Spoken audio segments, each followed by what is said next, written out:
दर्शकबिन नमस्कार। समय चक्रमा हार्दिक स्वागत गर्दछु। म कुलचन्द्र विष्ट।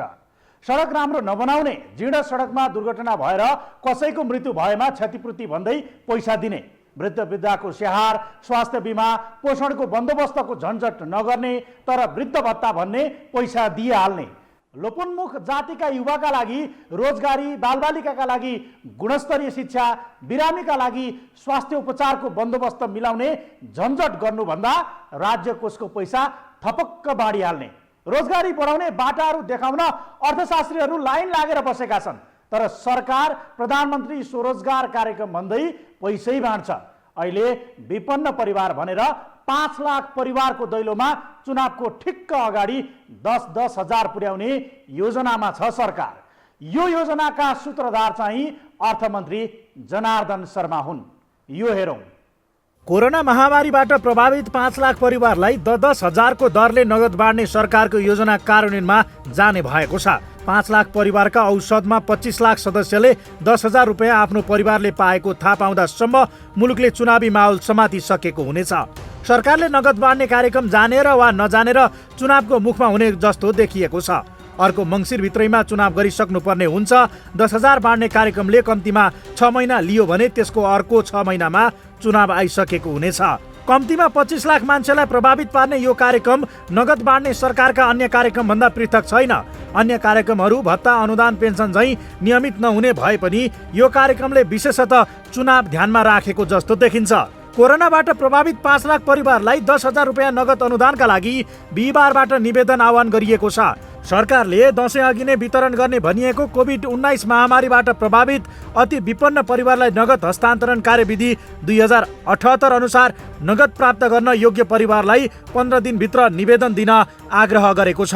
753 मा 184 पालिकाहरूको छनौटको स्पष्ट आधार मैले यो कार्यनिर्देशिकामा फेला पारिन। एउटा यो मेरो प्रश्न छ कि सरकारलाई 753ले हामी पनि पर्छौँ भन्नेमा यो 184 पालिका के आधारमा छनौट गरियो? एउटा त्यसमा चाहिँ नि मेरोमा तर भन्दा यस्तो भनिएको छ त अरूले पनि दाबी गर्छन् भन्ने कुरामा त्यसको स्पष्ट आधार हामीले यो आधारमा यतिवटा पालिका परे भन्ने कुरा सरकारले भन्नु पर्थ्यो। त्यो भनेको मैले पाइन।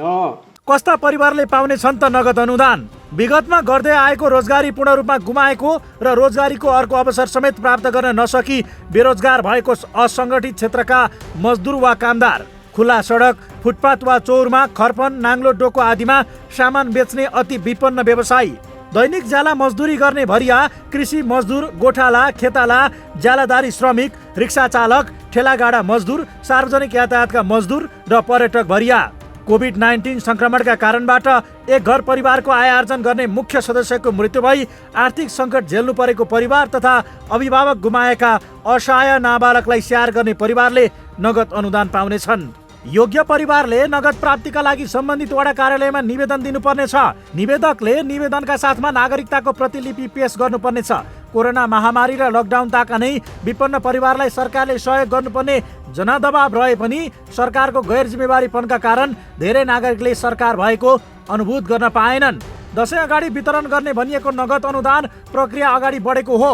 यद्यपि सरकारले अहिले वितरण गर्न लागेको अति विपन्न परिवारका लागि नगद अनुदान वितरण मापदण्ड र आधार हेर्दा सरकारको यो योजना लक्षित वर्गसम्म पुग्न कठिन देखिन्छ। अनुदान वितरणका लागि छनौट भएका स्थानीय तह साथै परिवार छनौट अधिकार वडा र स्थानीय सरकारमा रहेको हुँदा सरकारको योजना लक्षित वर्गका लागि भन्दा पनि चुनाव अगाडि आफ्नो कार्यकर्ता पोस्ने र मत किन्ने मेसो भएको आलोचना सुरु भएको छ। निवेदन 5 लाख भन्दा बढी परेमा त्यसभित्र चाहिँ नि यो विपन्नलाई नै दिनु भनेर छानेर त्योकै भित्र भन्दा 5 लाख भन्दा ननाग्ने गरिकन दिनु भनेपछि त खेल्ने ठाउँ त पाइहालियो। जसको हातमा ढाडु पन्यौ छ त्यसले खेल्न त पाउने भयो। न्यायपालिका त ध्वस्त भएको छ राजनीतिकरणबाट। यस्तो गए गुज्रे अवस्थामा पुगेमा यो त झन् राजनीतिज्ञहरूले आफ्नो निर्णय गर्ने अधिकारमा आफ्ना समर्थकलाई र आउने चुनावको स्थानीय निर्वाचन त छिटै हुँदैछ, त्यसलाई ध्यान दिएर आफ्नालाई काखा अर्कालाई पाखा गर्ने सम्भावना देख्दछु है मैले त। सरसर्ती हेर्ने हो भने पनि यो कार्यक्रम कार्यान्वयन हुन 6 महिना बढी नै लाग्छ, तर आगामी निर्वाचन भने 1 वर्षको आसपासमा हुनेवाला छ। अर्थात् आजको पैसा बाँड्ने कार्यक्रम अन्तर्गत चुनाव अघि नागरिकका हात हातमा पैसा पर्नेछ, जसलाई नेताहरूले आफ्नो मतका लागि प्रयोग गर्ने छन् भन्नेमा शङ्का नै छैन। दलीय भागभण्डाका आधारमा सुविधा प्रदान गरिने शङ्का भइरहँदा सरकारको यो योजना पनि सत्ताधारी दलका निकटहरूको हालीमुहाली चल्ने सम्भावना छ। यही देशमा कुनै बेला गरिबी निवारणका लागि भन्दै कोष नै खडा गरिएको थियो, तर अरबौंको खोलो बगाएपछि त्यो पनि खारेज भयो। आज नेतृत्व गर्नेहरू नै कुनै बेला पैसा बाँडेर गरिबी अन्त्य नहुने बताउने गर्थे। यस्ता कार्यक्रमलाई कार्यकर्ता पोस्ने मेलो भन्थे।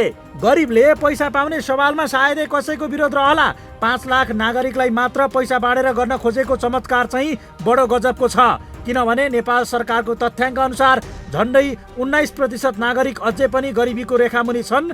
कोरोना महामारीपछि यो सङ्ख्या बढेर 31% भएको विभिन्न अध्ययनहरूले देखाएको छ। अहिले जुन खालले 10,000ले वितरण गरिँदैछ त्यो 10,000 परिवारको लागि ठुलो कुरा होइन, तर त्यो परिवार छनौटको सन्दर्भमा दलले आफ्ना कार्यकर्ता आफ्ना मान्छेहरू जस्तो ओडामा निवेदन हाल्ने, ओडाले छान्ने भनेको छ।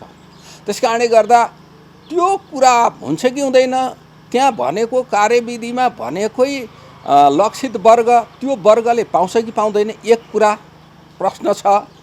त्यो कुराको चाहिँ परीक्षण हुनुपर्छ, अनुगमन हुनुपर्छ। दोस्रो कुरा के छन्, 5 लाखलाई दिने भन्छ। 5 लाख परिवार मात्रै विपन्न छन् त।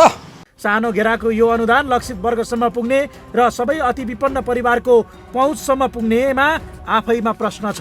अर्कातर्फ विगतका उदाहरणहरूले पनि पैसा बाँडेर गरिबी नघट्ने प्रश्न भइसकेको छ। यति मात्र नभई गरिबी निवारणको उपाय पनि नगद वितरण गर्ने नभई सिप विकास र रोजगारीको सिर्जना गर्नु हो। तर सरकार भने माछा मार्न सिकाउन भन्दा माछा दिएर आफ्नो कर्तव्य पुरा भएको भान दिलाउन लागि परेको छ। गरिबले 10,000 पाउँदा किन विरोध भनेर पनि प्रश्न उठ्न सक्छ। हामी भन्छौँ तिम्रो माछा तिमीसँगै राख, गरिबलाई माछा मार्न सिकाऊ र एउटा बल्छी देऊ।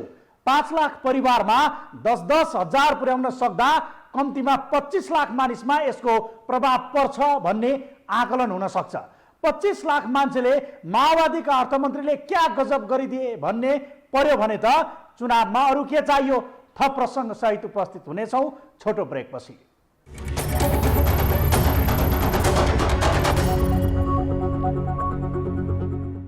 सामाजिक सुरक्षाका लागि विभिन्न शैलीहरू हुन्छन्। कतिपय मुलुकहरूमा जनताले स्वास्थ्य उपचारमा तडपिन नपरोस् भनेर सबैका लागि बिमा कार्यक्रम लागू गरेका हुन्छन्।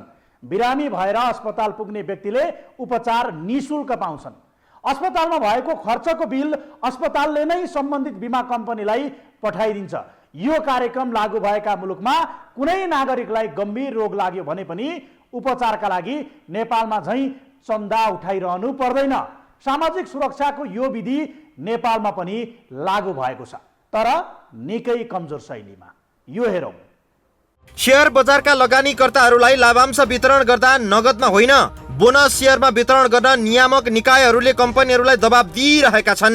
बोनसका रूपमा नगद प्रवाह गर्दा पुँजी क्षय हुने भएका कारण आर्थिक गतिशीलताका लागि सरकारी नियामक निकायले यस्तो जुक्ति निकालेको हो। बजारमा लागू भएको यो नियम देश चलाउने सरकारको हकमा चाहिँ लागू हुँदो रहेनछ। सरकारले नागरिकका लागि कुनै सामाजिक सुरक्षाको प्रत्याभूति गर्नु पर्यो भने अन्य व्यवहारिक सुविधा दिएर होइन, नगदै दिएर आफ्नो दायित्व पुरा हुने ठानिरहेको छ।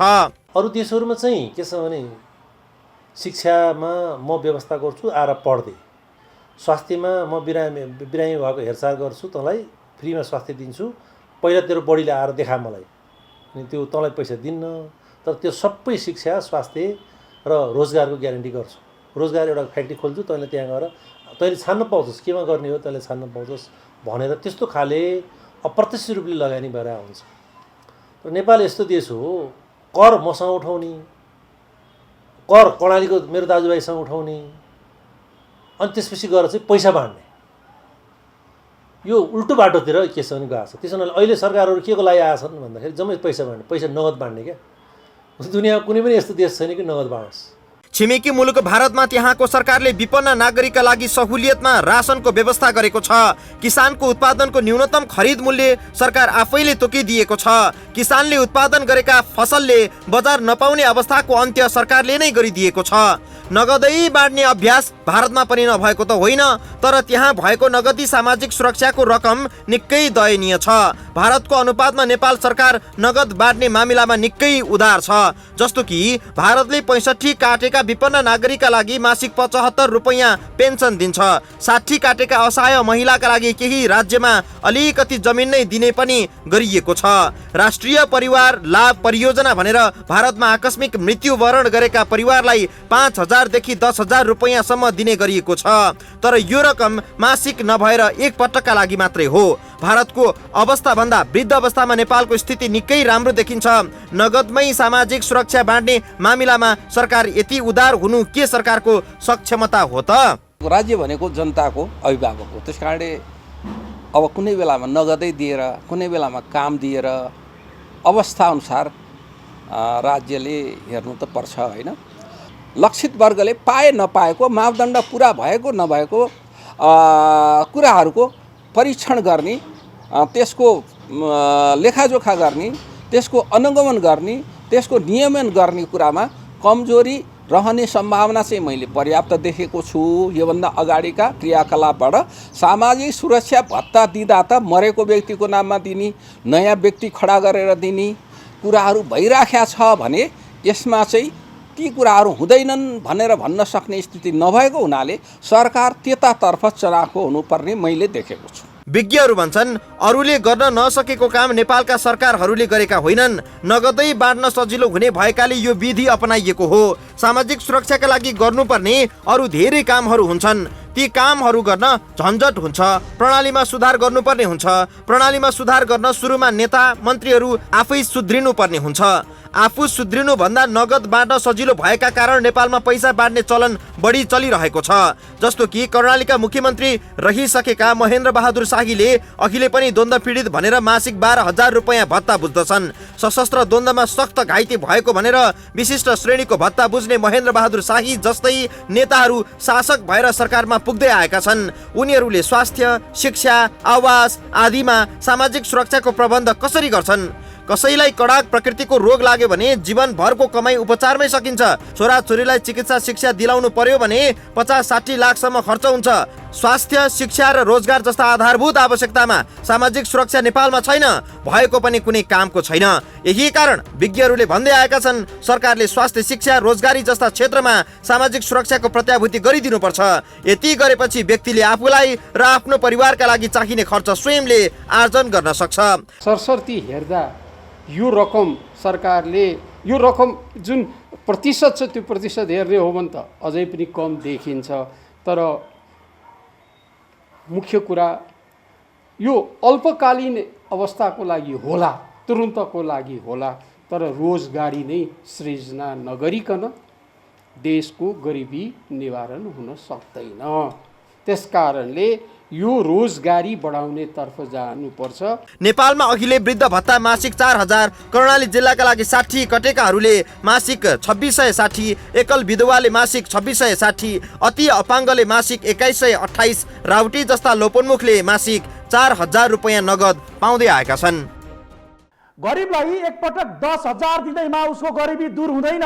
सुकुम्बासीलाई एकपटक 1 कट्ठा जमिन दिँदैमा उसको समस्या समाधान हुँदैन। यदि हुन्थ्यो भने नेपालमा दर्जन पटक सुकुम्बासीका नाममा जमिन बाँडियो, फेरि पनि अहिलेसम्म किन नेपालमा भूमिहीन छन् त?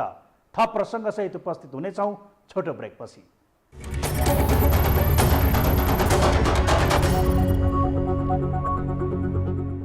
वृद्ध भत्ताको नाममा पैसा बाँड्न सुरु गरियो। लोपोन्मुख जातिका नाममा पैसा बाँडिँदैछ। राजनीतिक परिवर्तनका नाममा ज्यान गुमाएका व्यक्तिका परिवारले अब मासिक 3,000 पाउँदैछन्। अपाङ्गता भएकाहरूले पनि पैसा नै पाउँछन्। पैसा धेरैका लागि राहतको विषय अवश्य हो, तर यसरी बाँडिने नगद राजनीतिक फाइदाका लागि चाहिँ बाँडिनु भएन। द्वन्द्वकालमा 17,000 मानिस मारिए। के ती 17,000 परिवार सबैलाई 3,000 ले राहत हुन सक्छ? कतिपयका लागि यो रकम नभए पनि फरक नपर्ला। कतिपयलाई महिनाको 3,000 होइन, गरी खाने बाटो चाहिएको होला। यो हेरौँ। गएको भदौ महिनामा नयाँ सरकारका अर्थमन्त्री जनार्दन शर्माले प्रतिनिधि सभामा आर्थिक अध्यादेशलाई प्रतिस्थापन गर्ने विधेयक प्रस्तुत गरे। विधेयकमा भएका व्यवस्थाहरूले सिधा साधी माओवादी कार्यकर्ता पोस्ने नियत राखेको देखिन्थ्यो।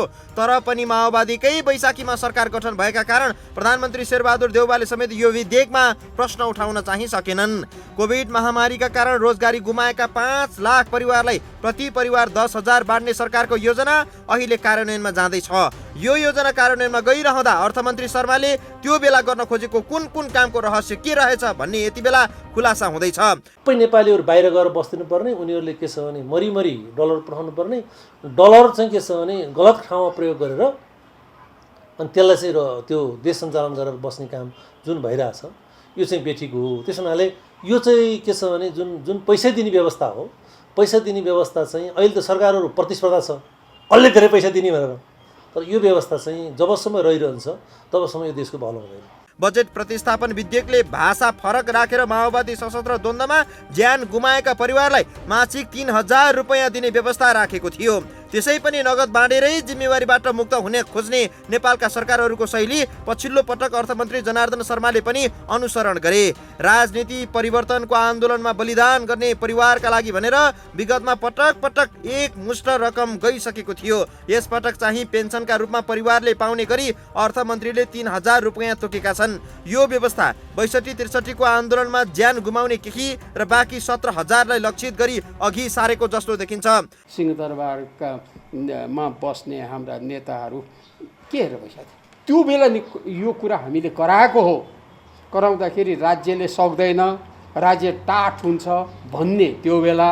अहिले यो चुनावको अगाडि र यस किसिमबाट फेरि विवेकीय अधिकार प्रयोग गर्ने दृष्टिकोणले यो किसिमको कार्यक्रम गर्दाखेरि यो कार्यक्रमले हेर्दा त राम्रो, तर वास्तविक रूपमा अहिले सत्तामा बसेकाहरूले राजनीति आफ्नो भोलिको राजनीति र चुनावको राजनीतिलाई ध्यानमा राखेर यो ल्याएको जस्तो लाग्छ।